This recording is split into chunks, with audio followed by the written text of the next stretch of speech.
In this video, I'm going to give you my system for creating and running cities in D&D. I have touched on this method before, but I wanted to cover it in its own dedicated video because so far this is the best approach that I've found to preparing large urban environments in D&D. Before we begin, a quick word from today's sponsor. This video is brought to you by the Crunken Worlds Kickstarter. Crunken Worlds is an all-new TTRPG set amid the stars, fusing elements of sci-fi and fantasy to create a truly original gaming experience. The first thing you'll notice about Crunken Worlds is that it doesn't take itself too seriously. It's a system and a setting made for funny, irreverent games full of chaos and interstellar hijinks. Think Space Dandy meets Starstruck Odyssey meets a little bit of Futurama. The team behind Crunken Worlds are kickstarting a beautiful hardcover edition of the game, providing everything you need to tell your own Crunken stories. The book is packed with stunning artwork, and can we just take a moment to appreciate some of these illustrations? I want to play this little Cosmogoo DJ, but I also want to play this Swarf. Look at his little spider eyes. The tone and aesthetic of the whole game is just so up my alley, and I'm genuinely excited to use some of these materials in a light-hearted spacefaring campaign I'm planning for later this year. Crunken Worlds is live right now on Kickstarter, and there's a link below this video if you want to back it. But you can also get the game's quick start guide completely free through the Crunken Worlds website, which gives you a real sense of what this project is about. Thank you to Crunken Worlds for sponsoring this video. Your players arrive in the capital of the realm. They walk through the outermost gate and find themselves in a vast, bustling city full of unique stores and locations, NPC merchants, quest hooks, all waiting to be found. It's at this point that some DMs and some players can start to feel very overwhelmed. There is so much content compressed into one zone.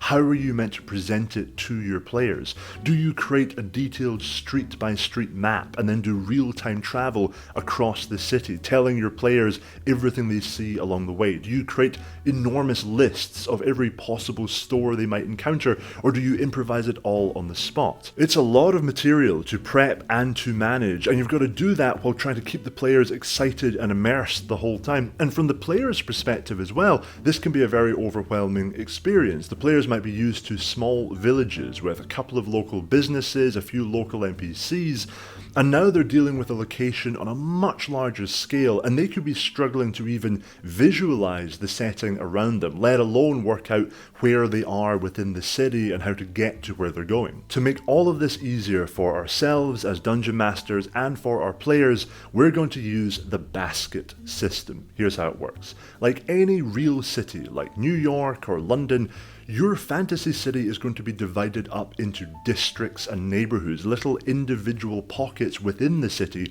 each with their own character and flavor. The best way to do this is just to break your city down into a number of named districts and to lay them out on a really simple map. The map does not need to be detailed, it's just here so that you know what all the names are of the different districts and roughly where the districts are in relation to each other. A small city might have 3 or 4 individual districts. A large city could have as many as 7 or 8. Each of those districts is a basket into which you will place the prepared content of the city. Quest hooks, NPCs, stores, anything that you're preparing for the city is going to go into one of these baskets for the particular area where that content is likely to occur. And for me, a basket is 1 or 2 pages of rough notes, lists of NPC names, lists of quest hooks and encounters I might have planned for that particular area. You can keep it really simple. I don't create maps for the individual districts. Each district for me is a bunch of notes, and I will kind of work out on the night where the things are in relation to each other. I don't need to know street names, I don't need to know exactly how far one business is from another business, I just need to know which district or which basket that business is appearing in. We want each basket to have its own clear theme and flavour to it. For example, maybe one district is where the university can be found, and the district is kind of defined by the presence of academics and researchers. So this is where we're going to have a fun quest hook about helping a student cheat on their exam. It's where we'll have the university building itself, we'll have the tavern where all the students hang out, maybe the antique bookstore. This is all content that could appear technically anywhere within the city, but we're going to compress it all into this particular basket, and we'll give the area a cool name. We'll call it Highstone.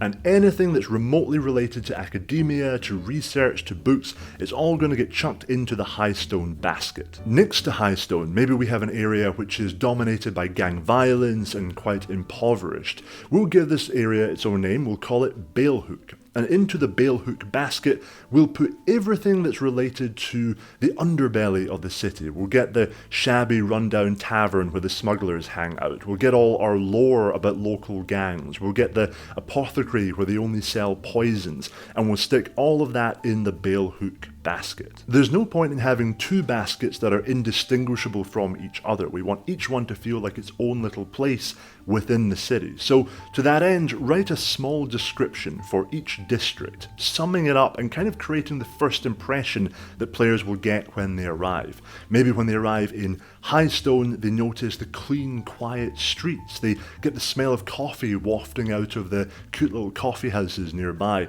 They can see the looming spires of the university dominating the horizon. And then when they arrive in Balehook, maybe you talk about the chittering of rats running underfoot, the way the walls close in the darkened alleyways. Just a few lines to quickly give that impression. This is what hits you as you arrive in the area. You see, your players are never going to explore the city as a single entity. They're going to explore a series of districts within the city, each one with its own distinctive flavour, each one introduced with that little bit of flavour description.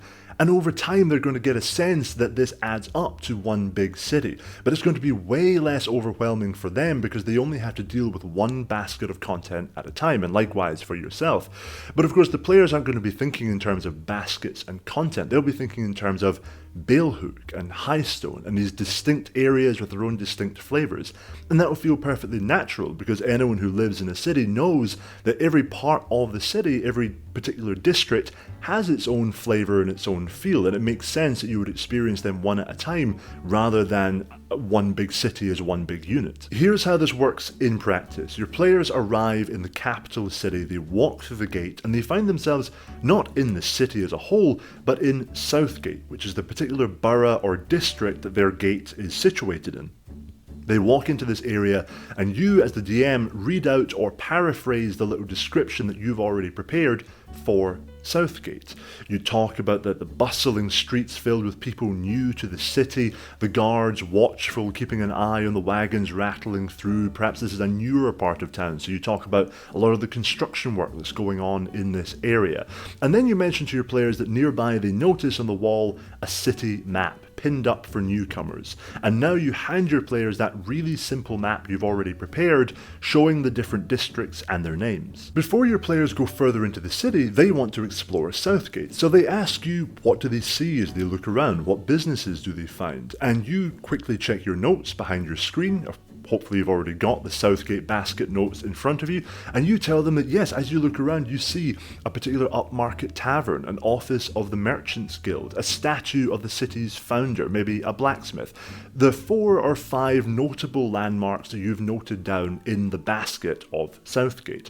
Of course the players know that there are other things here. There are probably dozens of additional stores, but these are the ones that jump out at them as they look around. These are the ones that are less nondescript and make more of an impression. And the players also understand that you as DM cannot simulate an actual real-life city. So they understand that these are the notable bits of content that you have prepped for them around this area. Now let's imagine that the players came to this city because they want to go to the university. They have a strange magical artifact in their bag and they want someone at the university to help identify this object. So the players' first goal is to get out of Southgate and get to wherever the university is.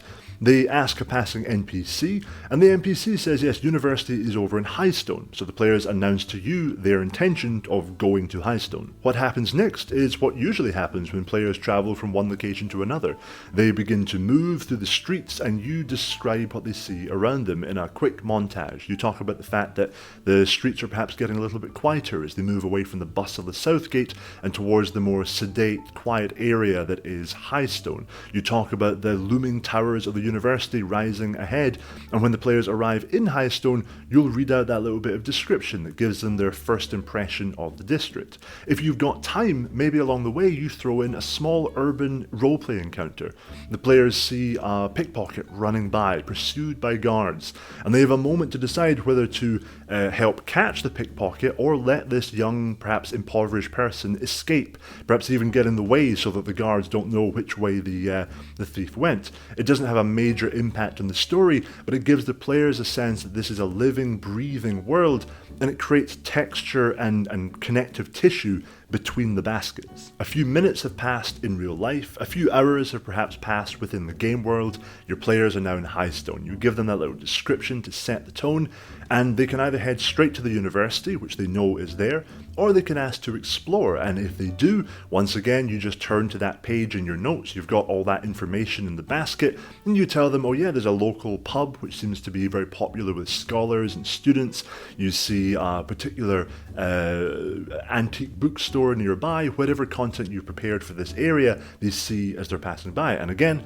that's not all the stuff that's in the area, but it's all the stuff that jumps out at them as they walk through on their way to the university. You can see what we're doing here. We're creating a bunch of villages, essentially, sticking those villages next to each other and papering over the gaps between them with little bits of descriptive text and small roleplay encounters. The players are going to get this sense that they're exploring a big city, going district by district through a sprawling metropolis, but they're never going to be overwhelmed by the amount of content that's on display, and neither will you, because all you're ever dealing with is the content in one specific basket at a time. Now I know this may all seem painfully obvious to you, but I have seen way too many people online and in real life getting stressed about the idea of creating vast, detailed cities with complex street-by-street maps covering every possible part of the city, and it just does not need to be that difficult.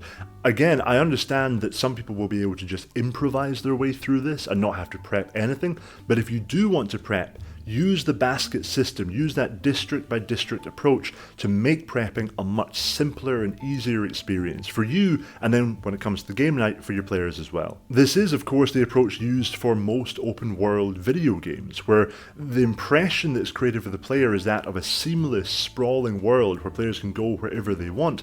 But in reality, it's a bunch of individual zones siloed off from each other and connected with hidden loading screens that are meant to trick the player into thinking that they are moving without friction from one place to another, when in reality they're loading into a new zone, which hopefully you won't notice. That is the video. I hope if you are going to run a campaign or even just a few sessions in a big sprawling fantasy city, this simple approach with the baskets can make it all a little bit more manageable and a bit easier to deploy on the night for both you and for your players.